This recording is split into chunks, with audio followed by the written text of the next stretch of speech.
Doktor, faleminderit për intervistën dhe këshillat dhe informacionet që do t'japim sot për shikuesit. Cilat janë disa nga sëmundjet infektive apo kronike që konsideroheshin të zhdukura, por që mund të themi janë shfaqur në Shqipëri vitet e fundit për shkaqe të ndryshme? Vitet e fundit në Shqipëri, ose edhe gjatë kësaj periudhe në cilën ne po jetojmë, ka disa element, disa patologji të cilët rishfaqen duke pasur parasysh frekuencën e tyre të rritur, pra një incidencë të shtuar të këtyre sëmundjeve të cilat shfaqen në popullata apo në komunitetet të caktuara, të lokalizuara, siç janë për shembull bruceloza, fruthi apo sëmundje të tjera siç është pertusis apo ajo që njihet si kolla e mirë, të cilat janë sëmundje efektive dhe rikthimi i tyre është një alarm për shoqërinë, do të thosha, pasi mungesa e vaksinimit të baktive, po themi, apo elementeve të ndryshëm të cilët janë virale për ta shpërndarë dhe mos lokalizimin siç duhet nga ana autoriteteve lokale, bën të mundur që këto të penetrojnë në shoqëri dhe pastaj të shfaqin komplikacione tek smurët kronik, tek fëmijët dhe elemente të tjerë të cilët kanë ndikimin e tyre të madh në patologjinë dhe virulencën që ato shkaktojnë. Pra janë sëmundje që vijnë kryesisht nga kafshët. Ato janë sëmundje që vijnë kryesisht nga kafshët, ato janë sëmundje që vijnë në kohën që ne jetojmë dhe fatmirësisht turizmi në Shqipëri është rritur shumë. Niveli i frekuentimit të viseve shqiptare dhe trevave tona, sajteve turistike, është shumë i lartë këto kohët e fundit, këto vitet e fundit, dhe kjo pa diskutim mund të shoqërohet edhe me sjelljen e këtyre virozave apo elementeve të ndryshëm që infektues, të cilët vijnë nga qytetarë të vendeve të ndryshme, të cilat mund t'i mbartin, po ashtu duhet theksuar edhe një element i parë deri tash në shoqërinë shqiptare, i cili është ai i punonjësve të huaj, të cilët janë të pranishëm në biznese shqiptare. Kur këta punonjës vinë në Shqipëri, Po. Nuk ka një dokumentacion i cili të mund të shikoj edhe pjesën e analizave bazike që mund të përfshin edhe këto sëmundje? Nga rastet e konstatuara, asnjë punonjës i cili vjen në Shqipëri nuk ka detyrim që të paraqesi apo të kryej më së paku në qendra shëndetësore apo klinika të cilat kanë një përgjegjësi në raport me rezultatet që ato ofrojnë për këta punonjës të huaj. Dhe nuk mund themi që është një problematike madhe në sektorin e ndërtimit, por ajo që është më e rëndësishme dhe numri i tyre më i lartë është në sektorin e shërbimit, pra në hoteleri, në restorante, shumë së fundmi, kryesisht në sajte turistike, dhe të gjithë ta punonjës që vinë në vende dhe ku ne nuk jemi shumë sigur që kanë kryer kalendarin e vaksinimit apo jo, kanë sëmundje edhe tipike, jo të profilit vendit ton të sëmundjeve infektive, këta mund të jenë bartës dhe mund të jenë ata të cilët kthehen në spote infektuese për komunitetet të caktuara, të cilët më pas, dhe kjo është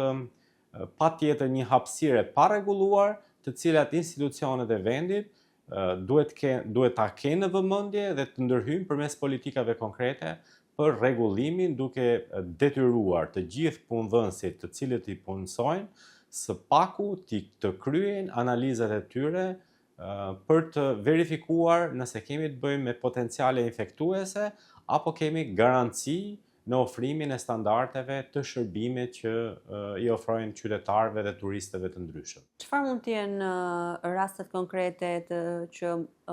të huajt, punonjësit të huaj mund të kenë sjell në Shqipëri? Cilat sëmundje? Po në Shqipëri profili i vendit ton është shumë i ndryshëm nga profili i vendeve siç janë ato të Filipineve që vijnë kryesisht, siç janë vendet nga vendet e tjera ku po themi merren punonjës të shumtë dhe ne nuk dim saktësisht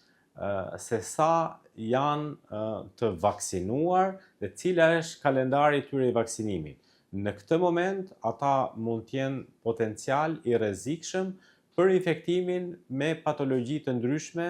duke përfshirë dhe brucelozën, apo duke qenë potencial infektues edhe për fruthin, sepse ne nuk dim që ndodh në vendet e tyre. Janë vendet e përfshira në edhe të miratuara, sepse shumë nga këto vende kanë problematika në raport me sigurimin ndaj qytetarëve tyre të elementeve bazë, po themi, të sigurisë shëndetësore dhe prandaj jo më kohë ata emigrojnë nga vendi i tyre. Që do të thotë që mund të kenë mungesë edhe të vaksinimit, kur përmendim elementin bazë. Sa kohë që nuk kemi një certifikat zyrtar, e cila administrohet në kartelën e punonësit, kartelën shëndetësore të punonësit, dhe shpesh herë këto kompania nuk i kanë këto kartela, por edhe kur i kanë nuk verifikohet një kartelë e tillë, sepse nuk është detyrim ligjor, po themi, kërkesë specifike autoriteteve vendase. Kjo na krijon problematika të shumta në lidhje me garancinë e qytetarëve për të ofruar shërbim shëndetësor cilësor. Madje kjo jo vetëm për të huajt, por duhet një garanci ciklike edhe për punonësit shqiptar, të cilët ofrojnë shërbime drejt për drejt me qytetarin, siç është ai i shërbimit të kamarierëve, apo guzhinierët, apo punonësit stafi në kuzhinë, sepse janë punonjës që kanë drejt për drejt rrezikshmëri dhe potencial infektimi, apo të fast foodeve e kështu me radhë, sepse janë potencial infektimi, pasi një patologji që ato e mbartin, mund të përhapin duke u kthyer në një bombë infektuese ndaj komuniteteve të caktuara. Siç ishte edhe rasti i Gramshit, po themi, ku fëmijët e vegjël të një kopshi rezultuan të gjithë nga një patologji e caktuar dhe është një komunitet i vogël, fare i vogël, i një kopshti i cili kthehet në infektues për gjithë komunitetin që e frekuenton ata. Të tilla situata kemi parë shpesh në territorin e vendit tonë, diku ka qenë një kopësht, diku një lagje nga një vatër infektuese e ujit pishëm e kështu me radhë, të cilat kthehen në probleme shëndetësore dhe kërkojnë zgjidhje duke pasur, po themi, ndërhyrjen e autoriteteve shëndetësore vendore, të cilat duhet monitorojnë më mirë, po themi, infrastrukturën e shërbimit, por patjetër edhe standardet që bizneset i ofrojnë qytetarëve në raport me cilësinë e shërbimit të tyre. Doktor, ju thatë, për të kthyer pak më në fillim të bisedës, se një pjesë e sëmundjeve përhapen edhe për shkak se mungon vaksinimi edhe i kafshëve. Mungon sepse është neglizhencë e atyre që i kanë, përfshirë këtu fermerët që mund të kenë stalla të mëdha, kope, apo fermerët bujqit e vegjël që mund të kenë më pak kokë, është sepse janë të shtrenjta, kushtojnë vaksinimin tyre? Është sepse nuk kanë informacionin e duhur, nuk ka shkuar akoma informacioni në të gjitha pikat e Shqipërisë?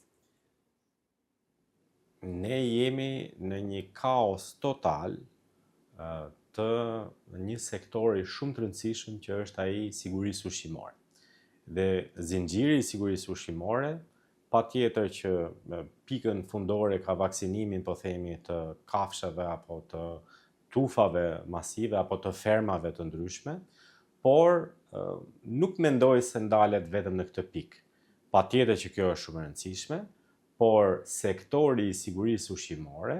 është në një urgjencë kombëtare, do ta konsideroja, dhe kjo urgjencë kombëtare kërkon ndërhyrje të thellë konceptuale së pari, dhe unë mendoj që është koha që këtë sektor, këtë institucion, këtë autoritet, do thosha, ta kalojmë nën përgjegjësi të Ministrisë së Shëndetësisë për të kuptuar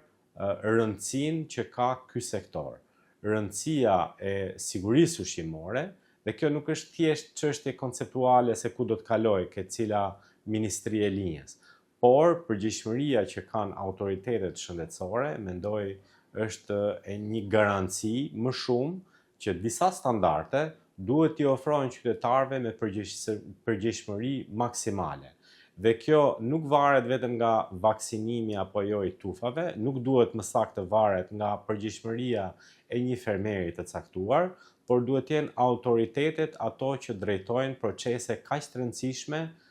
për të garantuar cilësinë e jetës së qytetarëve në një proces i cili fillon në mënyrë zinxhir. Ky hall pra e ka bërë apo se ka bërë vaksinën një ferm e vogël, mund të na kthehet në një pasojë të madhe për një komunitet të vogël i cili më pas mund të reflektohet në një komunitet më të gjerë, pra nga një fshat mund të infektoj po themi një bashki të tërë dhe më pas mund të infektoj rajon të tërë. Dhe kjo do të përkthehet në kosto shëndetësore, pasi të gjithë ta qytetarë kërkojnë trajtime mjekësore, ulin efektivitetin e tyre në punë dhe mund të kenë ndërlikime kronike të patologjive që ata mund të manifestojnë për një kohë të gjatë apo për një kohë edhe më të gjatë nëse bashkëshoqërohen me sëmundjet e tyre kronike të cilat mund të kenë. Të gjitha këto pra janë elementë të cilët janë një alarm, do thosha, këmban alarmi për të segmentuar përgjegjësinë e sektorëve, institucioneve, investitorëve, drejtuesve teknik të cilët ofrojnë në të tërë sektorët e procesit të sigurisë ushqimore. Doktor, për të ndalur pak edhe tek pjesa e vaksinimit të njerëzve në këtë rast, të fëmijëve kryesisht. Për cilat sëmundje ka rënë mungesa e vaksinimit në vendin tonë dhe çfarë ka sjell për disa familje edhe mos vaksinimi, për disa të tjerë edhe shtyrja e vaksinimit, sidomos ajo e 1 vjeçarit? Trendi i vaksinimit është një trend shumë i diskutuar dekadën e fundit, do thosha, por sidomos mbas periudhës së Covid-19, pra rreth 5 vite që kjo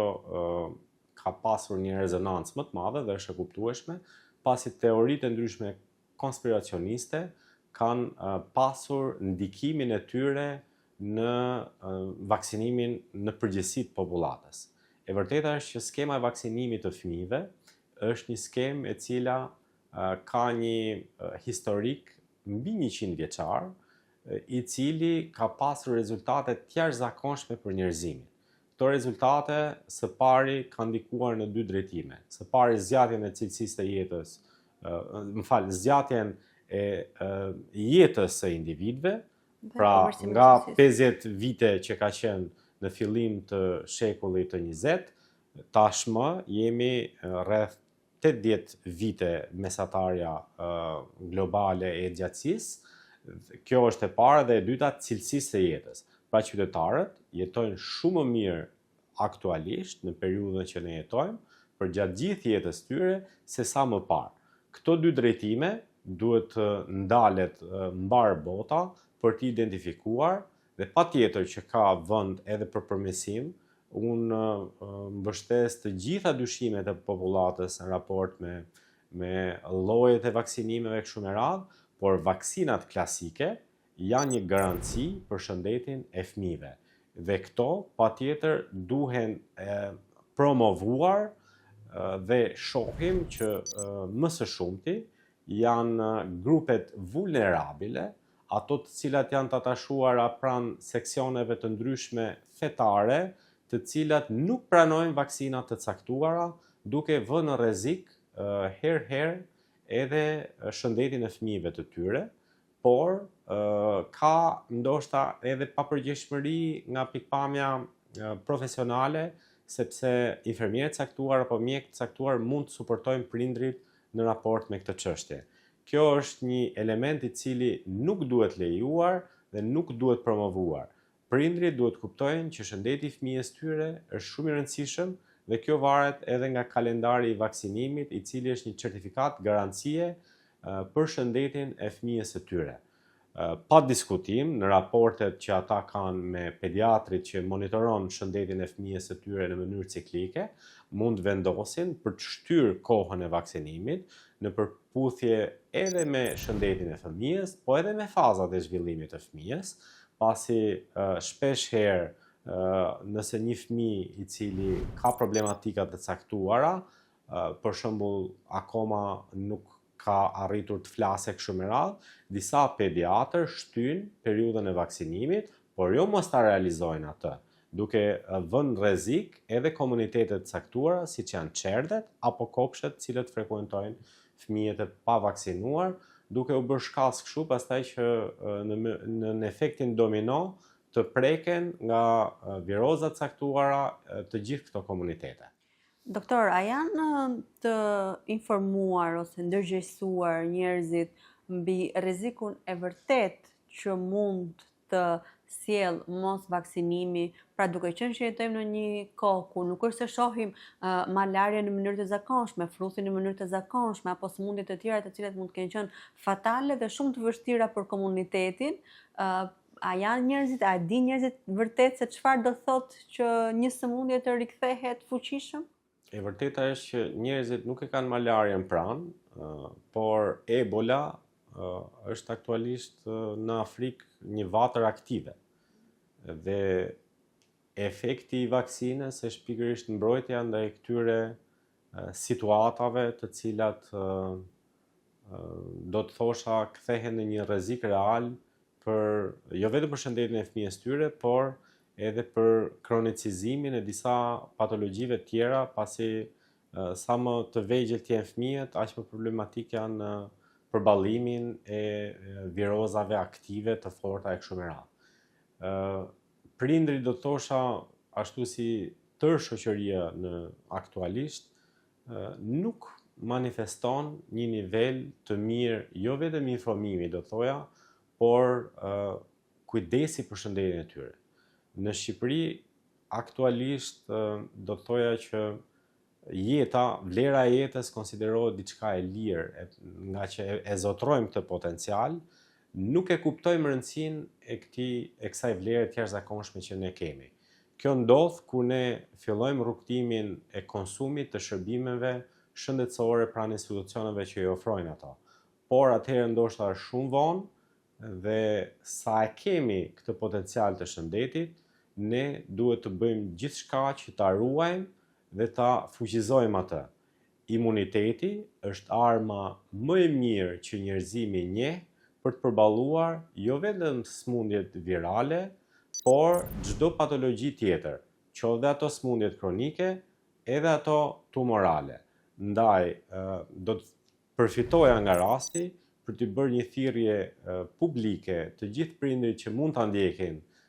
këtë intervistë, do thosha, të kryen kalendarin e vaksinimit si një garanci për shëndetin e fëmijëve tyre,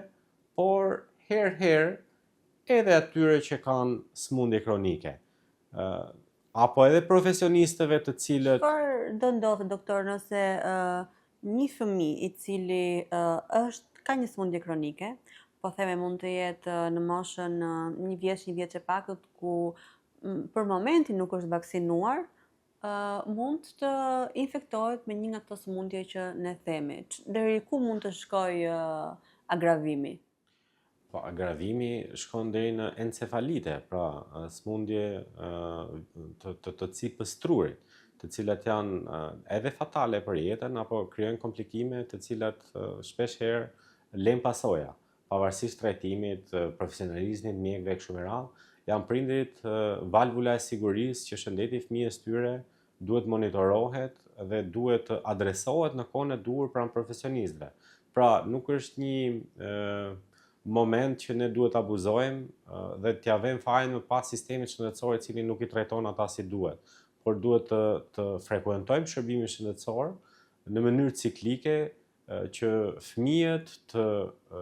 monitorohen nga pediatri në mënyrën e duhur, vazhdimisht, dhe kjo është falas, pasi çdo familje ka mundësi të aksesojë pranë shërbimit shëndetësor primar,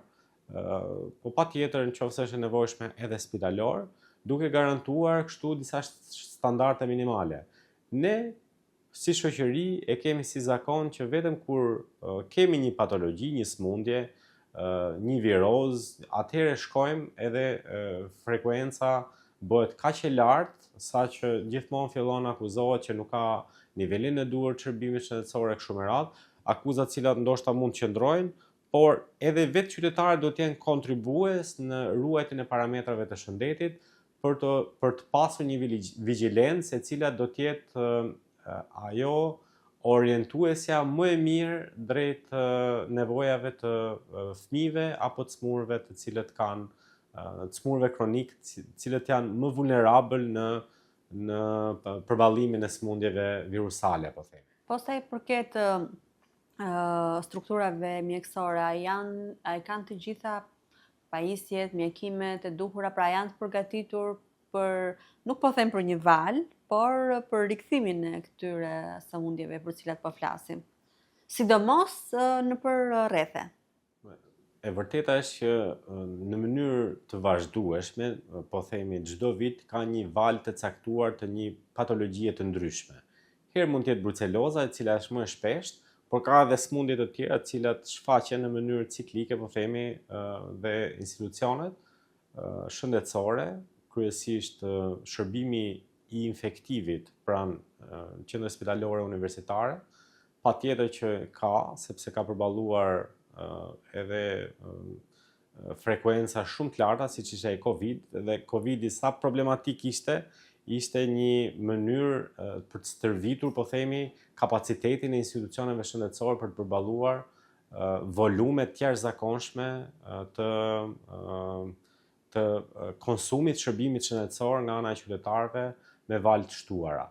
Në këtë aspekt mendoj që institucionet tona qendrore e kanë edhe profesionalizmin e duhur, edhe garancinë për, po themi, numrin e duhur të përballimit nga ana e shtretërve dhe konsumit patjetër kam bindjen që nuk mungojnë. Nuk e di realisht se si është gjendja në spitalet bashkiake, do thosha, pasi këto smundje nuk duhen trajtuar si kompetencë e shërbimit terciar. Besoj që kemi problematika në raport me shërbimin infektiv në nivel dytësor, pra në shërbimin shëndetësor spitalor atë bashkiak dhe atë rajonal, diçka më mirë duhet jetë realiteti në atë rajonal, por mendoj që kompetenca për shërbimin infektiv duhet jenë që në nivelin primar. Pra, mjekët e familjes duhet përgatiten më mirë, sepse ne duhet kuptojmë që shoqëria në kohët moderne po e zhvillon madje edhe luftën përmes bioterrorizmit. Bioterrorizmi pra ka të bëjë pikërisht me përhapjen e smundjeve virusale. Dhe sistemet shëndetësore fokusin nuk e kanë më thjesht në inteligjencën artificiale, që patjetër është trend i kohës, por edhe në përgatitjen e autoriteteve shëndetësore me njohuritë e dhura për përballimin e këtyre rrisjeve madhore shëndetësore, të cilat ashtu siç e përballuam përgjatë 2019-2020-s, mund të jenë valë të tjera me patologji të tjera. Dhe ne së pari, ose më saktë autoritetet qendrore dhe ato vendore, duhet ta orientojnë strategjitë e tyre afatmesme dhe afatgjata së paku në 2 drejtime. Në drejtimin e përgatitjes me kompetenca institucionet dhe profesionistët, por edhe në mirë informimin e qytetarëve për përballimin e këtyre rrisjeve. Për të shkuar te pyetja e fundit, doktor, ju përmendët më herët smundjet tuberkulozi, fruthi, kolla e mirë e të tjera. Ka statistika zyrtare që tregojnë për hapjen e tyre në vendin tonë? Statistika zyrtare nga Instituti i Shëndetit Publik vazhdimisht ka një sistem alerti në raport me këtë çështje, të cilët institucionet shëndetësore, pra niveli primar i shërbimit shëndetësor, mjeku i familjes, dhe autoritetet shëndetësore në nivel dytësor, pra spitalet rajonale dhe ato bashkiake, ofrojnë informacionin në kohë reale, do thosha pranë këtij sistemi në Institutin e Shëndetit Publik, dhe sigurisht që nuk mund të themi që ka rritje masive të numrit të prekurve me këto patologji. Jemi akoma në kuadrin që autoritetet shëndetësore mund t'i përballojnë dhe janë ngjarje ciklike që përsëriten. Pra nuk jemi akoma në fazë risku, por jemi në një situacion kur institucionet duhet të jenë në një sinergji të plot mes tyre për t'i përballuar së pari dhe për t'i parandaluar mbi të gjitha fuqizimin e këtyre sëmundjeve apo do thosha spoteve të cilët kthehen në probleme madhore pastaj, spoteve infektuese të cilat kthehen në probleme madhore për infektimin e komuniteteve të caktuara, dhe së dyti duhet të jemi në një fazë që vetë qytetarët jenë më proaktiv në identifikimin, adresimin e nevojave të tyre që në momentet e para të kuptimit nga ana e tyre pranë autoriteteve përgjegjëse, së paku pranë mjekut familjes, i cili dhe ai pastaj adreson përmes sistemit të referimit apo përmes aksesueshmërisë që kanë pranë sistemit shëndetësor më të afërt dhe më të besueshëm që ata kanë.